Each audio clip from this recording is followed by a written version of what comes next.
Nagkabit tayo ngayon ng dashcam QCY Q20 triple camera sa Toyota Veloz.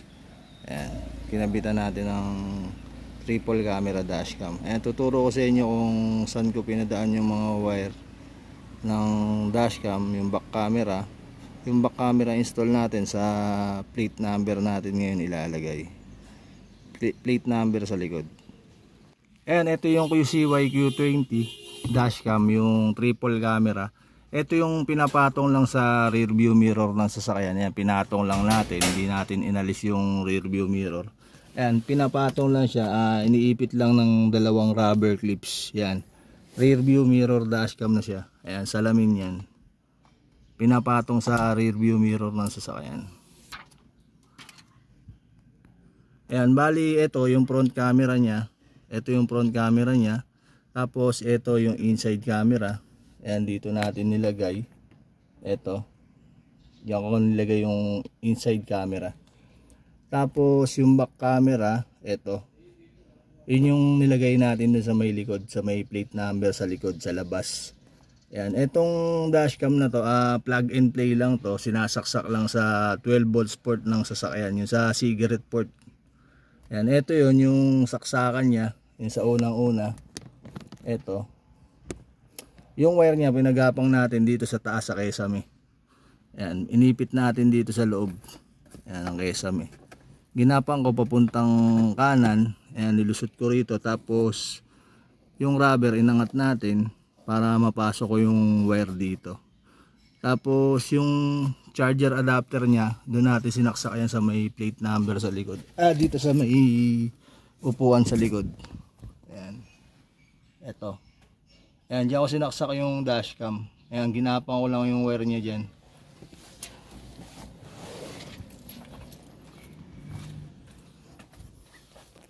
Ayan, ito.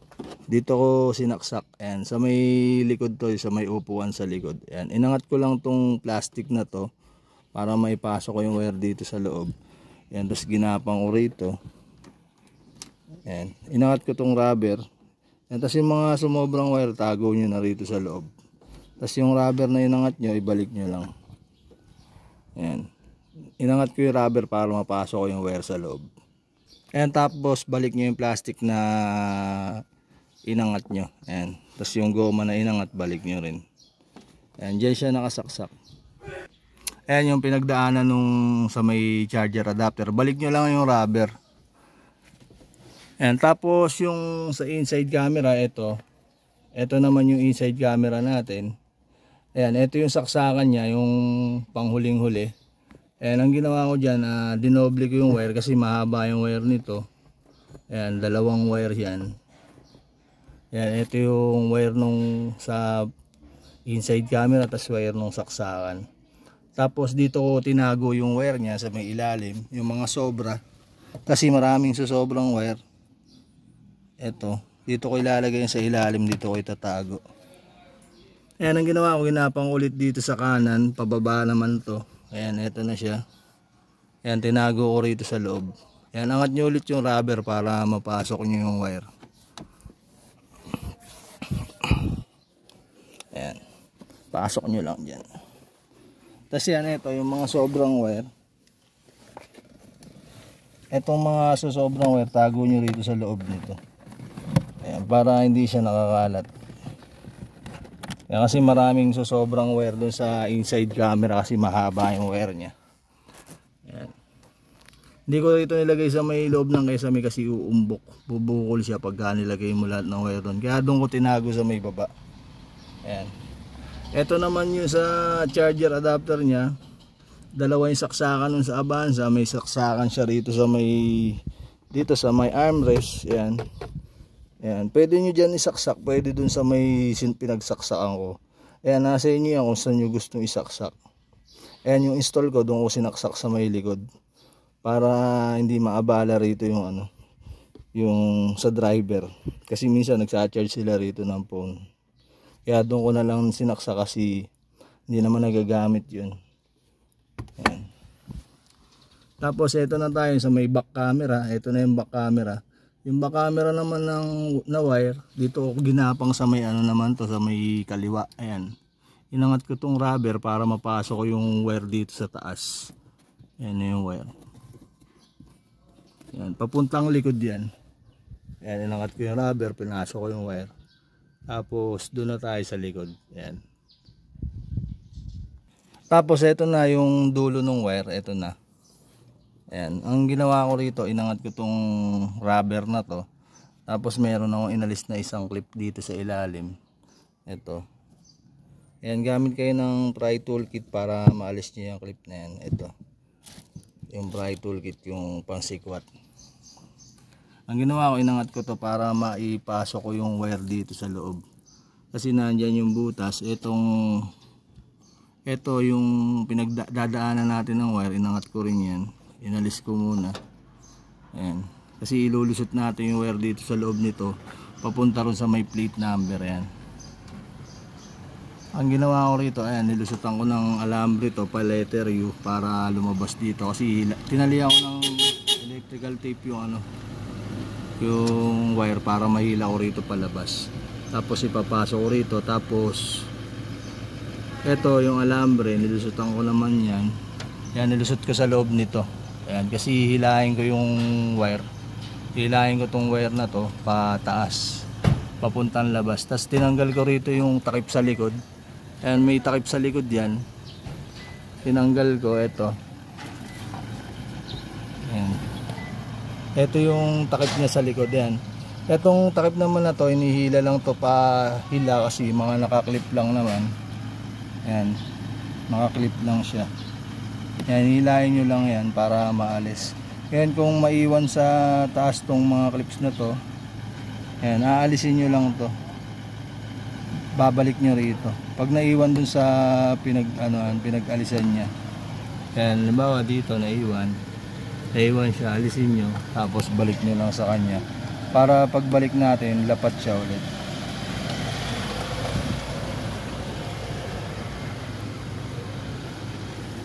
Ayan, tapos ito dito ko nilagay yung back camera, yung pinaka camera nya. Dumaan naman yung wire nito dito sa may plate light. Ayan. Ito yung plate light nya, dyan natin nilusot yung wire. Ayan, inangat ko yung plate light. Yung pag alis naman ng plate light, meron niyang pinipindot dito sa likod. Ayan. Meron niyang pinipindot. Yan, may pinipindot dito yan sa gilid. Yan, pindutin nyo dyan, dahan-dahan lang para hindi mabasag. Tapos tulak nyo para umangat yung ilaw. Tapos yung wire nya, ayan, dyan ko nilusot. Ito na. Ito yung connector nya. Ayan. Itong connector na to, i-connect natin dun sa dito sa nakatali na to. Ayan. Lulusot na natin. Ayan, nalusot ko na yung wire dito sa rubber na to. Kailangan lulusot nyo yung wire dyan para hindi pasukan ng tubig pag umulan. Ayan, pasok nyo dyan, huwag nyo shortcutin. Ayan. Meron namang pag-aalisin nyo itong rubber na to, merong mga lock yan. Susundutin nyo lang ng flat screw para maalis. Ayan. May mga lock yan sa gilid. Ayan. May pinipindot. Ayan. Yan, balik na natin to. Yan, pag binalik nyo, maglalak ulit yan. Yan. Kailangan nakalapat maigi para kung umulan o kinarwash, hindi ka papasukan ng tubig. Yan. Tapos ito na yung dulo ng connector, itatali natin dito ng electrical tape para mahila natin pataas dito sa palabas dito. Yan, tapos meron yung pulang wire. Yung pulang wire hindi na natin siya gagamitin kasi hindi na natin i-connect sa reverse light to. Meron namang pang-atras si sir yung sa belos talaga. Yan. Hindi na natin gagamitin. Kaya tinape ko na lang para hindi siya maka-ground. Yan. Yan, binalutan ko ng tape yung pulang wire. And lusot ko na yung wire dito, tapos naibalik ko na rin, nailak ko na. Ayan. Tapos yung rubber na inangat nyo rito, balik nyo rin para hindi siya nakaangat. Ayan, may inangat tayong rubber dyan kanina, balik nyo rin to. Ayan, tapos ito na yung wire. Ayan, yung dulo. Nandito na tayo. Ito na yung dulo. Alisin na natin. Ayan na, napag-connect na natin. Ito yung sa connector niya. Ayan, ang ginawa ko dyan na binalutan ko ng electrical tape tapos tinalian ko ng cable tie. Ayan, para hindi siya mahugot. Ayan. Ayan, dyan lumusot yung wire. Tapos yung mga sumobrang wire, ayan, dito natin ilagay sa loob. Ayan, para hindi siya nakakalat. Nirolyo ko tapos tinalian ko ng cable tie din. Ayan, tapos babalik na natin yung takip sa likod. Ayan. Ayan, ito yung kinabit natin. Ayan, sa Toyota Veloz. Ayan, back camera. Diyan ko nilagay. Ayan, yung takip sa likod binalik na rin natin. Ayan, pag aalisin nyo naman yan, ayan, hilahin nyo lang yan pa babang ganon. Ayan, hilahin yung pababa. Medyo matigas lang, kaya pagkabago mahirap ano. Basta hilahin nyo lang pababa. Simula rito pa ganun. Pababaan nyo lang. Ayan, yun yung sa takip sa likod. Ayan, tingnan natin yung kuha ng dashcam. Ayan, yun yung kinabit natin na dashcam. Ayan, check natin kung okay yung kuha. Ayan, ito na yung kinabit natin na dashcam. Ayan, QCY. Ayan.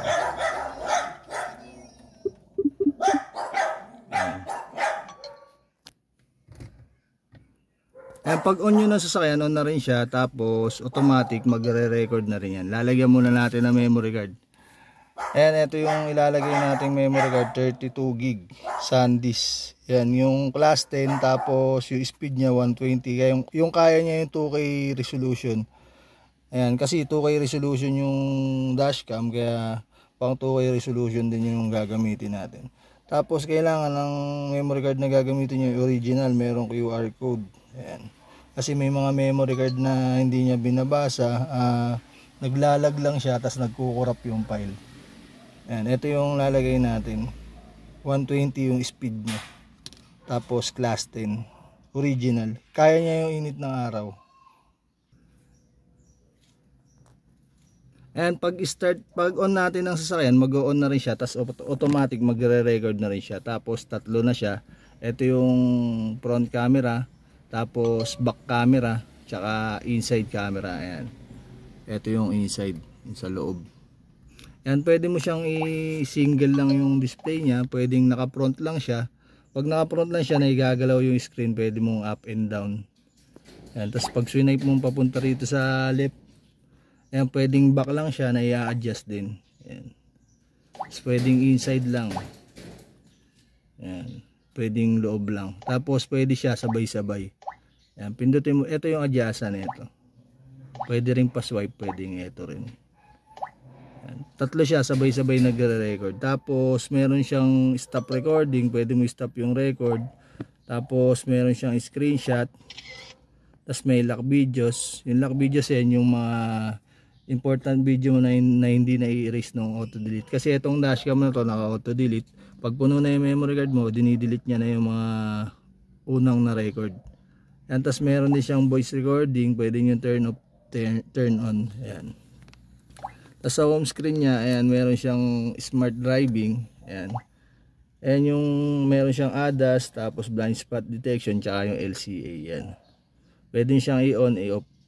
Ayan. Ayan yung lumalabas ng mga square pagka yung may nakikita siyang sasakyan o tao, motor. Ayan. Yun yung sa blind spot detection niya. Tsaka ADAS. Tapos file management, lahat ng na-record nyo na video nyo, dyan yung mapapanood. Yan. Mga na-record nyo sa front, na-record sa rear, tsaka na-record sa inside. Yan.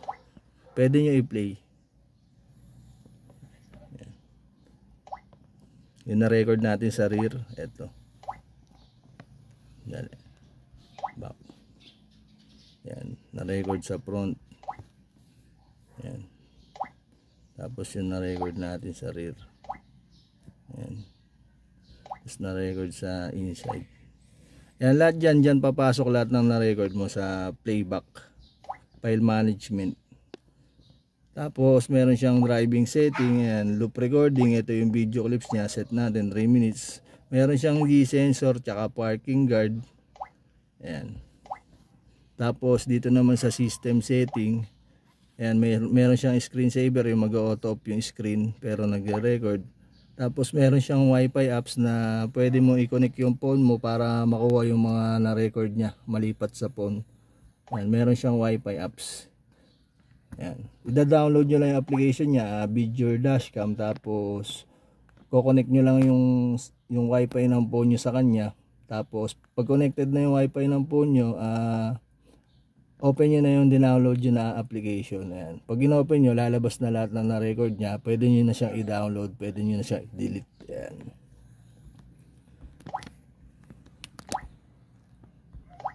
And ito yung QCY Q20, kinabit natin sa Toyota Veloz. Ayan. QCY Q20. Tatlong camera siya, sabay-sabay.